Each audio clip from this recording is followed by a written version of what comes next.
Well, hello there and welcome to the kitchen of the dollhouse. And what are we cooking up today, folks? Well, another reading from The Secret Language of Birthdays by Gary Goldschneider and you selfers for April 27th, the day of self-sufficiency. That's right. And here at the top of the page is a visual representational image of the day of self-sufficiency. We have what appears to be, what is it? Boom, it's a snail with a dinghy on its back. That's right. Hey, does that speak to the day of self-sufficiency? Hey, who's to say? A lot of times these visual representational images, they can be rather enigmatic. That said, not altogether all too important. I just like folks to see what dynamics going on the page here in front of me, off camera if you like. But what is important is it's April 27th, and hence it's somebody's birthday. So if today's your birthday, I just want to say happy birthday. That's what's important. That said, sometimes these videos find folks late, and if that's the case, well, I just want to say, hope you had a happy birthday. But for everybody else who's joining us, ostensibly to celebrate, or they're just curious about the day, I just want to say hello, welcome, and I hope you enjoy yourself. Now, before I kick off the read direct, something I like to do around these here parts, and that is roll some dice. That's right. It says the Diecast birthday broadcast, so I like to live up to the namesake. But if you've been here before, you know what's going on, or you just want to get to the read, hey, jump ahead in the chapters. Not a problem. I'll be here rolling dice because I do so more importantly for synchronicity's sake. And I rolled us a 3 and a 5, 4 and 8. Now, what is synchronicity, you're probably wondering, if you stuck around? Well, my friends, as I hear it told, the universe or the higher powers that be will oftentimes put things in our path to help us manifest our goals or realize our aspirations. But oftentimes we got the blinders on to what's going on around us. We're very narrow of focus and singular of mind as we get after our errands or just the things that we've got going on in our lives. So we might be apt to miss the things that get put down in our path. That said, how do we identify such things so we don't miss them? Well, we need a signpost, if you like, something to help us identify those things. What could that be? That's right, your daily numbers. Now, you don't have to go with the numbers I rolled for you. The intention is there, but if you want to try this out, it's probably ideal you raid an old Yahtzee set, get a pair of dice. So you can ascribe directional values to number sets, say 1 through 3 north, 4 through 6 east, and so on, and also time limits with which to go in those directions. You can also drill down even further to ascribe yeses and nos to say evens and odds, and also lefts and rights to evens and odds. I don't know. It's all between you and what you decide with the higher powers that be. All right. The limits are your imagination. All right, but as long as you agree upon them. That said, once you've got that all figured out, hey, pick out a place near and dear to your heart or someplace you'd like to explore, and then set out under those parameters, all right? But that said, like I mentioned, get the blinders off. You never know. Outside of your numbers creeping up into your day, say in addresses or on bus numbers that stop in front of you, or maybe even an address on a building you stop in front of. Hey, I would take those to signify you're on the right path. But outside of your numbers, be eagle-eyed for things that present into your environment. Take the visual representational image there, the snail and the dinghy. Now, while you may not see such things actually cross your path, they may start presenting on the likes of billboards, up there on the side of a building. Murals, hey, advertisements. Maybe you see such things in shop windows that you pass by. I don't know, but like I said, we got to be eagle-eyed. It might not be the visual representational image. It could be anything, so we got to stay sharp. That said, maybe as you get on with your 5th, 6th, 7th dice roll, you're not seeing much of anything. All right, hey, never fret. Just take a moment, compose yourself. At the very least, you're getting your steps in and you're putting yourself out there for things to happen. Maybe no sooner do you lean down to roll the dice again, somebody stops, asks what you're doing.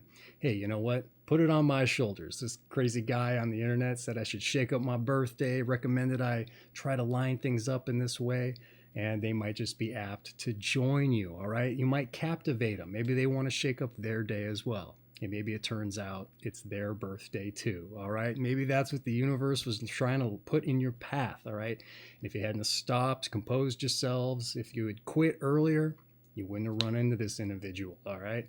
But what's great is if somebody joins you on this journey, focused on the same thing, well, as I hear it told, you're apt to beget greater results, all right?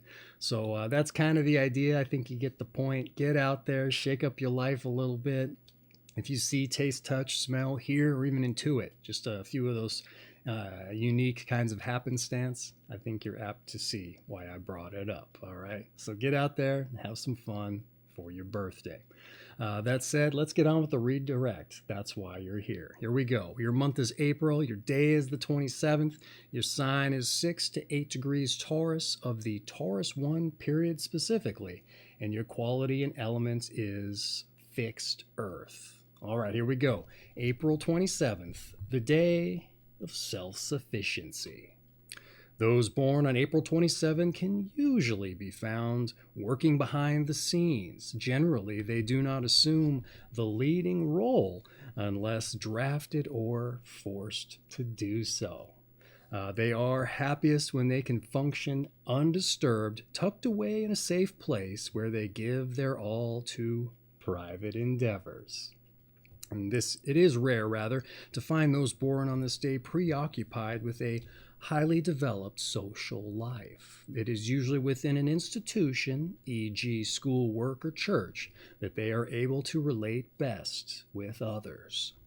April 27 people can manifest a strong presence in human affairs without being physically present.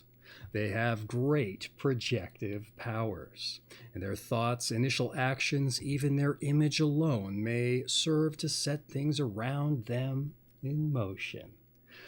In solitary activity, they are never lonely, nor are they jealous of those who have greater popularity in the public eye or in the eyes of their family and friends. They seek to be useful, to get the job done, and have no time for sophisticated criticisms or praise. They feel it is they themselves who know best, and only too well. Whether they have succeeded or failed, and have little need for outside evaluation. Those born on this day have a rare capacity to handle their occasional failures well, moving on undaunted to their next project, building on a knowledge culled from previous mistakes.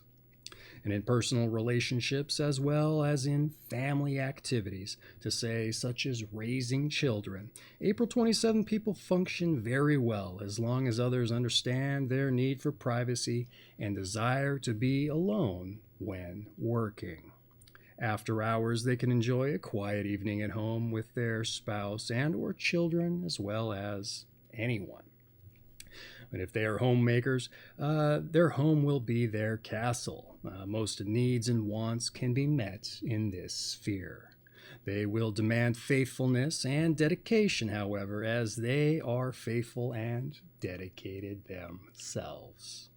The less highly evolved on this day must beware becoming withdrawn, sullen, or abrasive to others. Such April 27 people can be blunt to the point of rudeness, finding social outlets which they truly enjoy, and perhaps smoothing down some of the rough edges in their personality. They can begin much needed socialization processes. If not, they may be dooming themselves to being alone and unhappy. Those born in this day are often quite accomplished in their craft. Moreover, they know their limitations and their capabilities, rarely misjudging the latter.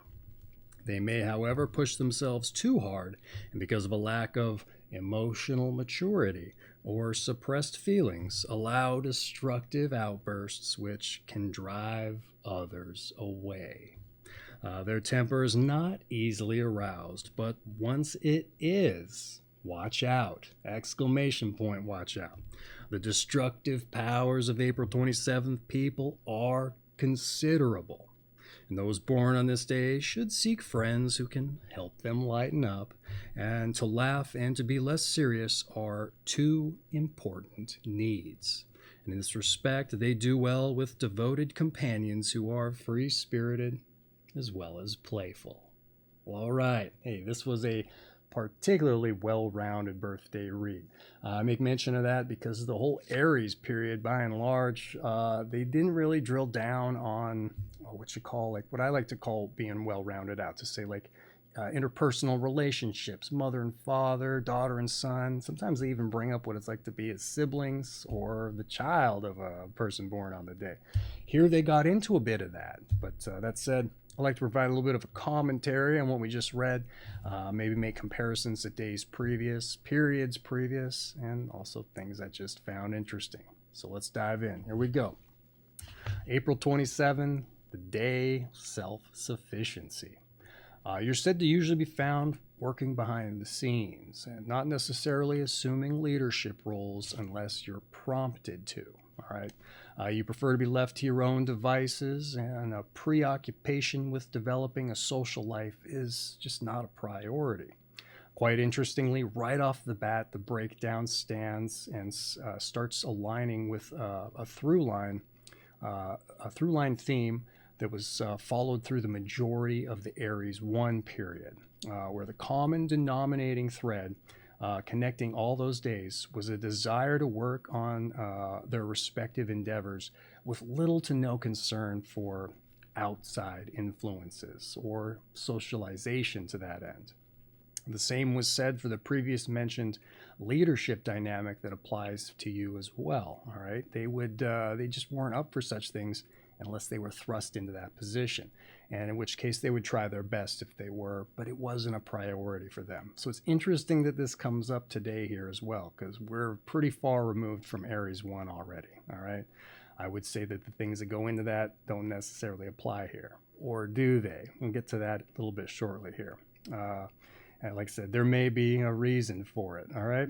Something seemingly unique to you alone, however, and as I don't recall reading this elsewhere in the book, are these great projective powers they said you have, setting or manifesting things into reality without even being present. Pretty interesting, all right? Over the past few days, there has been a certain kind of element of captivating people's attention through work or physical presence alone. Which, while not the same, I would argue it must come from that source in no small part, because it seems somewhat related, but like I said, particularly unique to you.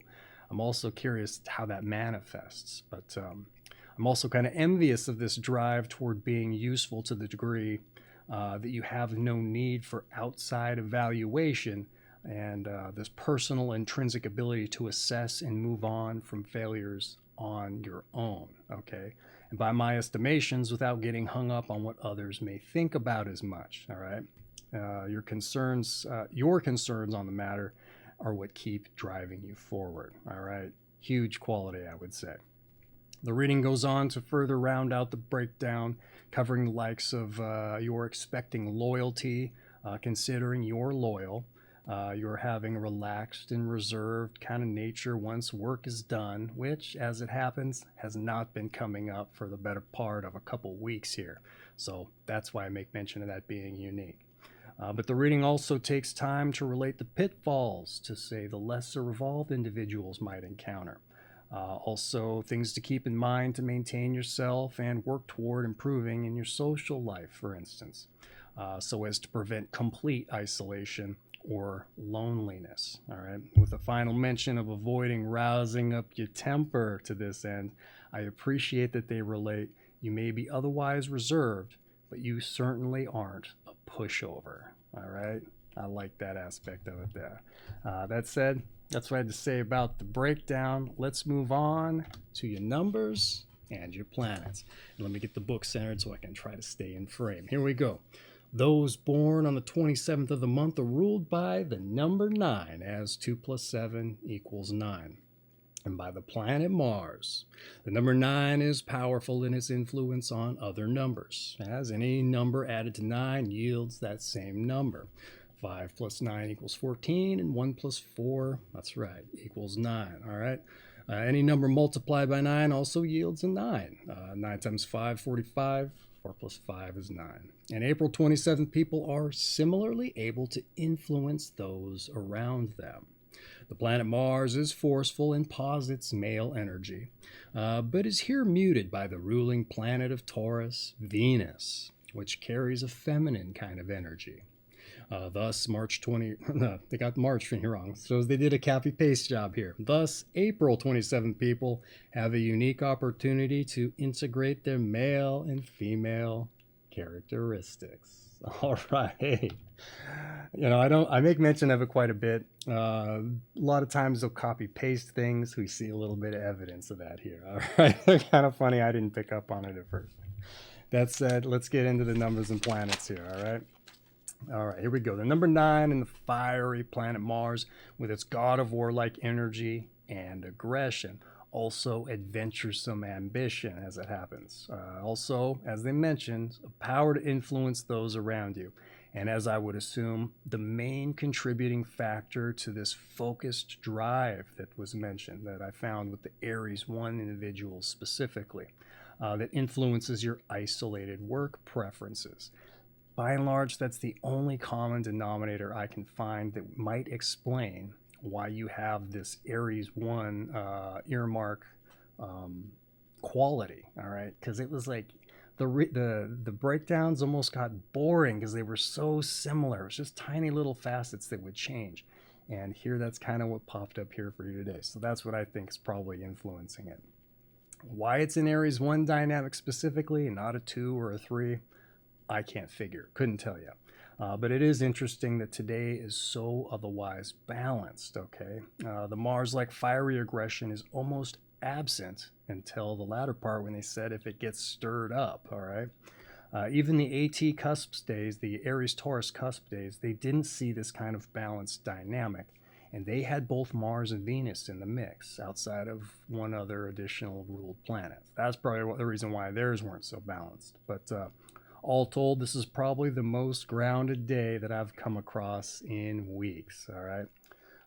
To that point, it's almost as though they neutered anything of any exciting or otherwise dramatic aspect here in the book, seemingly. It's so well balanced, all right? I wrote here, just because the fire seems to be put out doesn't mean the embers beneath won't burn down a forest, all right? Like I said, I appreciated they said that not to go up against your nature because you can come out. So that said, that's been your numbers and your planets. Like I said, they didn't necessarily personalize it here for you too much. Pretty boilerplate, cut and paste job. They even have evidence with that typo in there. But you know what? That's all right. I think I picked up a little bit of the slack for them, all right? That said, numbers and planets having been relayed, let's move on to your tarot. That's right, one of the more eclectic of the New Age metaphysical ideologies, but hey, it's here in the book. Sometimes the card will almost inform or serve as a metaphor for the breakdown of the day. We just have to see. It's not something that they ideally choose for you. It's on like a cyclical kind of rotation, so when it lines up, it's pretty interesting. Other days, sometimes it doesn't, so we'll just have to see. That said, let's get into it here. The 9th card of the major arcana is the Hermit, who walks carrying a lantern and a stick, and he represents qualities of meditation, isolation, and silence. The card signifies crystallized wisdom and ultimate discipline. The Hermit is a taskmaster who uses conscience to keep others on their path. The positive sides of this card are stick-to-itiveness, purpose, profundity, and concentration. All right. Negative meanings include dogmatism, intolerance, mistrust, and discouragement. All right. This one was a total copy-paste job, through and through boilerplate. So let's dive in, see what I can add to it for you. The Hermit, representing qualities of meditation, isolation, silence, and signifying crystallized wisdom and ultimate discipline. That's right. In sweeping swaths, I would say these qualities speak to the breakdown for you. That's before you even throw in ultimate discipline, all right? Purpose, profundity, or great intellectual insight, and concentration, I would say that's baked in there right from the get, all right? To that end, even mistrust as a negative comes up if you take into account how you may react to someone who isn't faithful while you're being faithful, all right? Also, perhaps discouragement for the lesser evolved individuals, and perhaps dogmatism if your approach to life borders on a religion that maybe takes you away from all else, all right? Maybe even you start preaching that to other people and expecting them to live their life that way. Don't know that I really picked up on that particular aspect of it baked into the breakdown, but something to be mindful of. Also didn't see you leading others or keeping them on their path, but perhaps keeping them in their place if they rouse the fire. All right. Also, interestingly enough, one of the Aries 3 issues with arousing antagonism was getting a little too involved in people's lives, all right? And that has been coming up in no small part the past few days. So I don't know if it would apply to you, but I could see that perhaps lending to that keeping people on their path aspect. Surprisingly, though, they tell people to stay out of other people's lives because it can arouse antagonism in that respect. And it's usually focused on people getting a little too involved with their children and the like. So that has come up the past few days. Wasn't mentioned here for you, but something to keep in mind otherwise, all right? Because it didn't work for them. So if it's not in your life, hey, keep it out of it, it sounds like. But that said, that's been your tarot. I think it lined up very nicely, all right? And we've been encountering quite a few of these in recent days. So in any event, that's been your tarot. Let's move on to your health. All right, your health. Here we go. Those born on April 27 must beware of Satyrian influences as indicated by the tarot Hermit card, including depression and difficulties with bones and teeth. The latter may affect April 27th women after pregnancy or menopause. The former may be an adjunct to discouragement in an April 27 man's work. Problems with the ears, hearing, and balance may arise, especially in later life. Above all, those born in this day should try to be happy. Fun is probably the best therapy possible. And April 27th people can have a great deal of fun at home, particularly in the kitchen. Oh, interesting. I didn't pick it for that reason, just on a rotation, so synchronous to be sure. Although eating out is all right once in a while, the average April 27th person will prefer making the kitchen a cozy and a satisfying haven. Both men and women born on this day can be good cooks, and they are also serious enough to consider matters of diet and planning their meals. All right, hey, they really double, triple drilled down on the kitchen cooking aspect there. Funny, totally serious. I don't necessarily pick these out to coincide with the reading. All right, that's it. What I had to say about your health. All right, and I could probably stick to the notes here by and large, even though I don't have much to say. Satyrian influences. This kind of thing doesn't really pop up in the health before, and it's not a planet that's in the mix for you today either. And they don't generally relate it to the tarot. So it's interesting this pops up here. But I wrote in here, ostensibly a reserved conservative nature, which are hallmark qualities of Saturn. And I would argue they are represented by the Hermit in no small part. Not sure how bones and teeth come into the equation, as those aren't Taurus body areas. Though it was mentioned as an Aries issue to say tooth decay, because their body areas were the head and the neck. But again, not quite sure why that presents for you. They did mention it might be an issue for women, but where are they getting that from? I'm not quite sure. The Taurus body areas, as it happens, the ears, the throat, also the thyroid glands and the like. So be mindful of such things. They mention the likes of singing for therapy for some folks. Balance also comes up, probably on account of the calcium deposits in the inner ear, so to mind your balance and the like. But again, where did the bones come from? Let's see, I missed my place here. Let's see, ear, nose, and throat for balance. I can see, okay, all for Taurus. So I would say that makes sense that they brought that particular stuff up. What little of it was in there.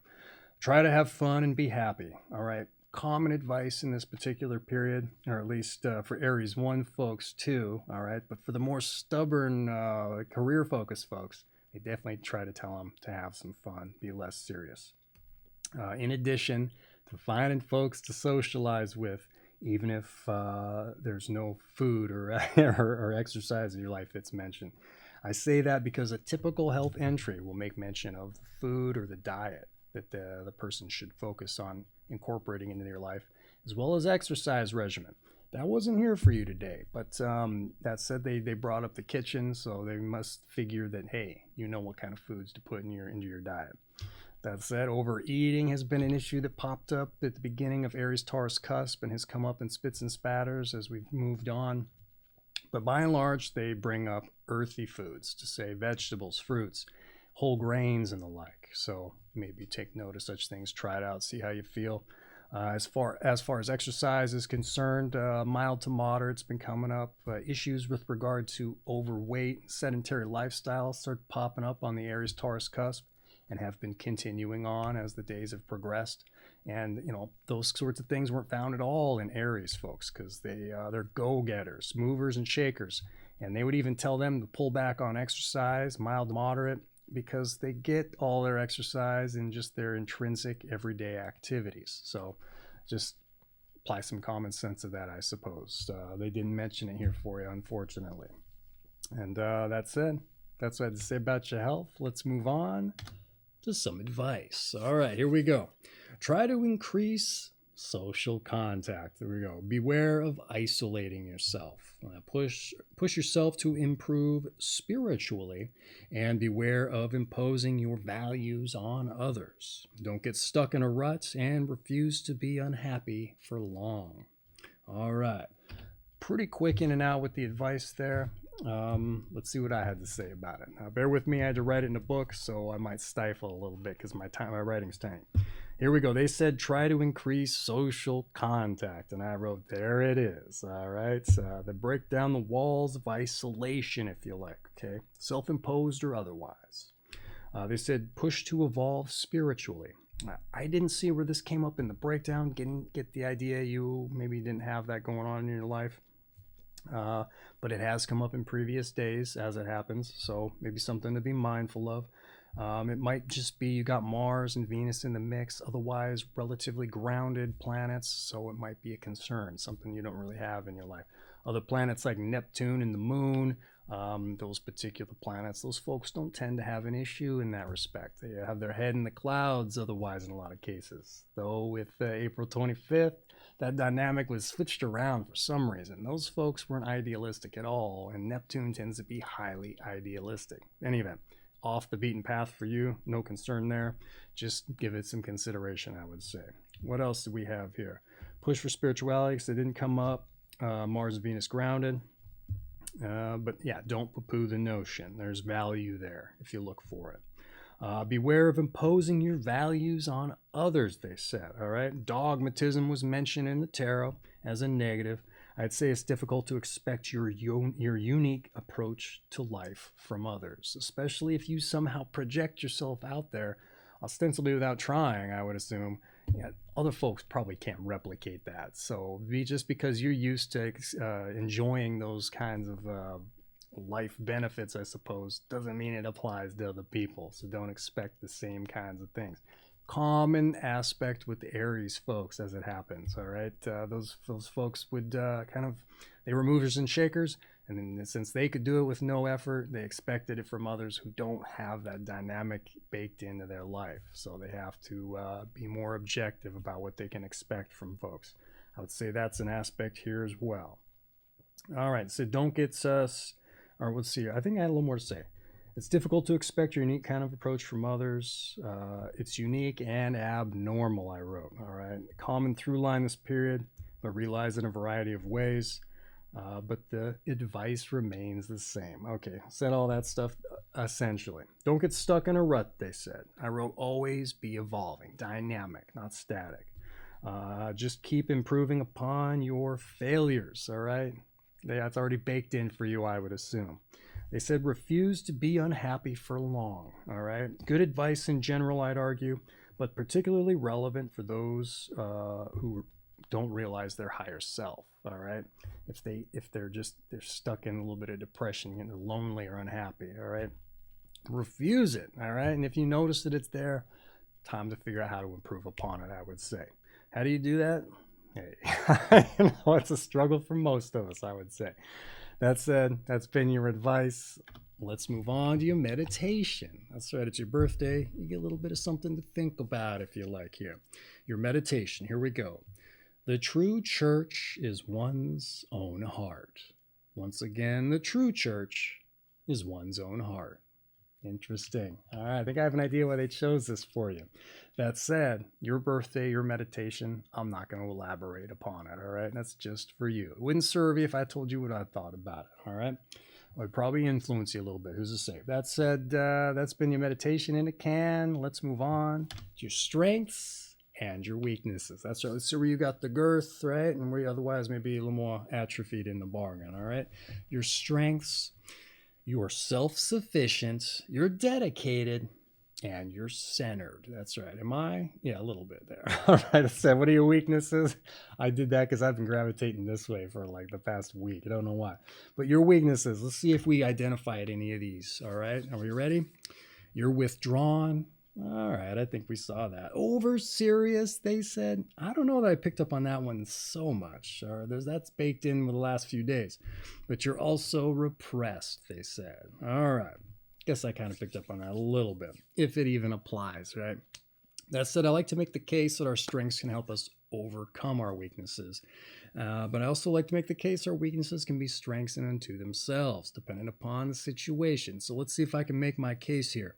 They said you're self-sufficient. How's that going to help you with your weaknesses? Hey, you know what? Once you identify what needs to be improved upon, you're relying upon yourself to start getting after attacking them, all right? You're dedicated. You're going to keep getting after it until the job is done, all right? Or at least until it's manageable, no longer a huge issue.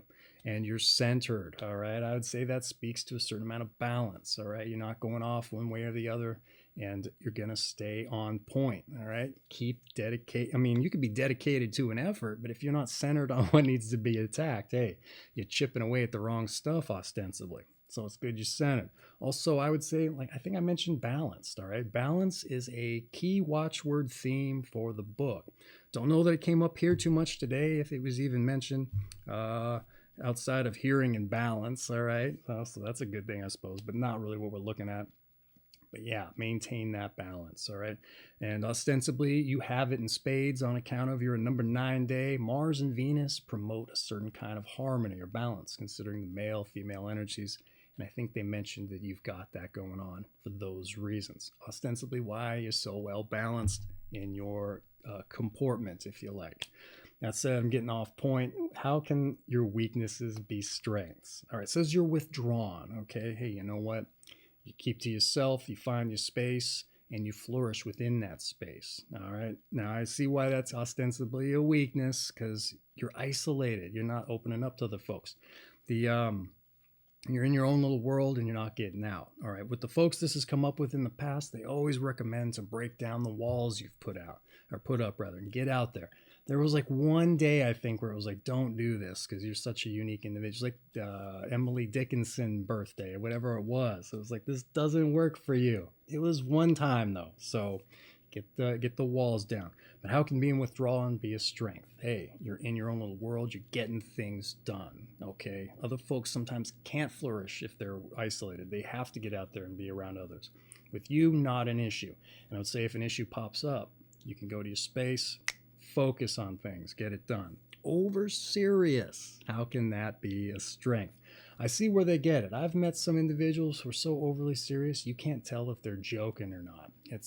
They're able to put this flat face on, and then when they do crack it and let you then smile and show you that they weren't being serious despite you thought they were, it almost makes you angry. All right. So I don't know if that's what's applied to you.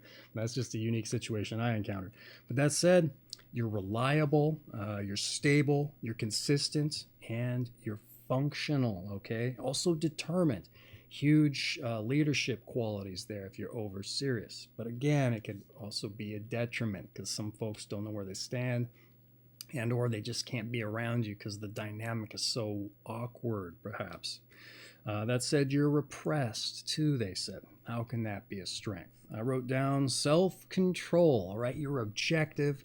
You take the emotion out of it. You're able to put that aside. A lot of folks can't do that. And oftentimes the emotions will influence things or throw gears out of place in the mechanism, if you like, all right? And if we're objective, controlled, and what do we got here? Centered, if you like. Hey, you don't have that problem. It's a huge, what do you call it, advantage you may have over other people.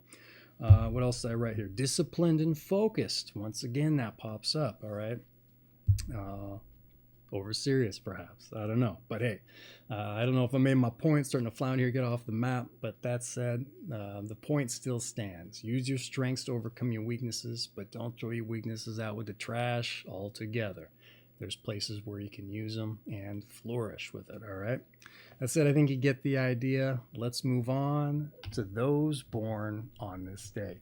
And when we get into those born on this day, something I like to do is look at it from the perspective of not just seeing who shares your company, but what they did to get in the book. What was their passion? What was their purpose in this life?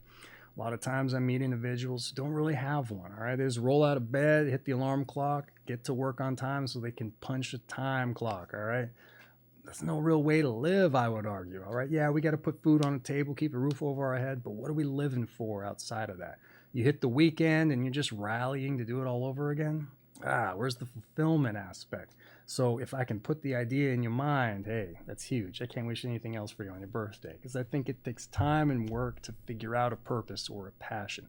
Sometimes maybe it's even harder to do that than it is to actually apply ourselves towards it. So hey, let's keep our eye on that as we learn who shares your company. What could our purpose or our passion be? Here we go. Let's get it started. We have Herbert Spencer, the British philosopher, and he conceptualized survival of the fittest. Also a writer of a work by the title of Social Status. And let's keep things in mind with self-sufficiency. Are these individuals who are self-sufficient? Let's find out. Samuel F.B. Morse, an electric telegraph Morse code inventor, also a portrait painter. We also have Ulysses S. Grant, U.S. President, Civil War Union Commander-in-Chief, one of my favorites. If you didn't know and see the videos I have where I'll read his leadership principles, I haven't done that in a while, but it's up there. We have Coretta Scott King, a political activist, singer, and wife of Martin Luther King. We also have Edward Gibbon, a British historian, The History and the Decline of the Fall of the Roman Empire is a work they put together. Also, Mary Wollstonecraft, a British 18th and 19th century political radical, it says, feminist writer, and responsible for a work by the title of A Vindication of the Rights of Women. We also have Robert Hornsby, baseball second baseman, all-time highest career batting average of .358 over 23 years, and hit over 400 3 times. Now, that record may have changed, but there it is. Also, 7-time National League batting champ in the bargain. There you go. We also have Connie Kay, a jazz drummer, and belonged to the Modern Jazz Quartet. We also have Cecil Day Lewis, an Irish-born British novelist, also a poet laureate, it says. Earl Anthony, a bowler, 6-time PBA Bowler of the Year, and 41 titles to his name. We also have Norman Bell Geddes, a stage designer. Jack Klugman, a film TV actor, Oscar of the the Odd Couple. Where'd I get wild? Also in Quincy. We also have Walter Lantz, a cartoonist and responsible for Woody Woodpecker. Chuck Knox, a Pittsburgh Steelers football coach, 3 Super Bowl wins to his name. We also have George Gervin, the Iceman, it says, basketball forward, 4-time NBA scoring leader. We also have Zhang Ji, a Chinese novelist, responsible for a work by the title of As Long as Nothing Happens. Also Sheena Easton, a singer. Casey Kasem, the top 40 host. Sandy Dennis, stage and film actress. And finally, Anouk Amy, film actress. All right. I know I probably butchered a couple names in this. Let's make up for it on my side of things. It's not done in malice. It's just hooked on phonics. Doesn't often work for me with the names there. But that said, hey, you know what? I know it takes a lot to probably get in a book that's already been written, right, when it gets republished. But hey, I would say the field of play is still wide open for you to make your own mark if you haven't got a passion going yet. But for those of you that may already have, hey, then the hat I'm not wearing's off to you. I hope you enjoyed finding out who shares your company.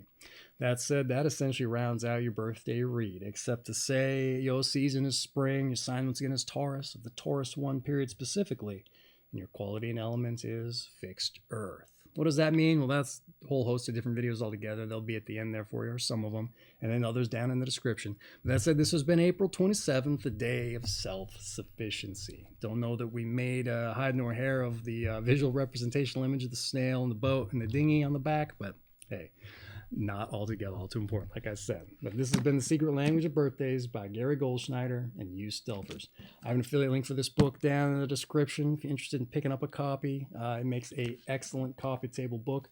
Hey, it says you need to expand your social horizons. Hey, break this thing out at a party that you invite folks over for and read folks their birthdays, all right? Get the conversation started for better or worse. See what happens. At least leave people leaving going, man, that was an interesting way to start off the night, right? I don't know, try it out. That said, book having been related, that's not what's important here. But like I said at the top, what is important? Wishing you a happy birthday. So once again, you heard it here. Happy birthday, all right? And for everybody else who joined us, hey, I hope you enjoyed yourselves, learned something about that significant other or friend that you came here to find out about. And I hope that we see you for your birthday read, all right?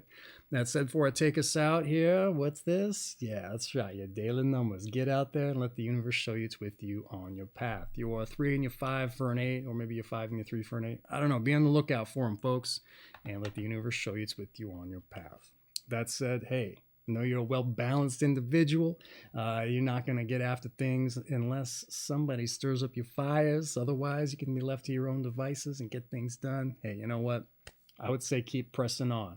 Unless you're a lesser evolved individual, which it may take a little bit of a coming to Jesus moment to realize that you are, and then start putting yourself on the more ideal path. Because we want to be happy and we want to enjoy ourselves, right? At least I would argue. I would hope so.